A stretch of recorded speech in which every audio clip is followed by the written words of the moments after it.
This is the National Weather Service office in Boulder.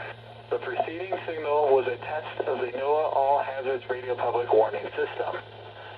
During potentially dangerous weather situations, the tone alert will be activated to warn of the impending danger. This test of the warning alarm is normally conducted every Wednesday between 11 a.m. and noon. However, if severe weather threatens the area near the test time, the test will be postponed until the next available good weather day. Reception of this broadcast and the warning alarm may vary at any given location. This variability will normally be more noticeable at greater distances from the transmitter, even though you are using a high-quality receiver. The warning alarm tone will be activated for hazardous watches and warnings for all of north central and northeastern Colorado.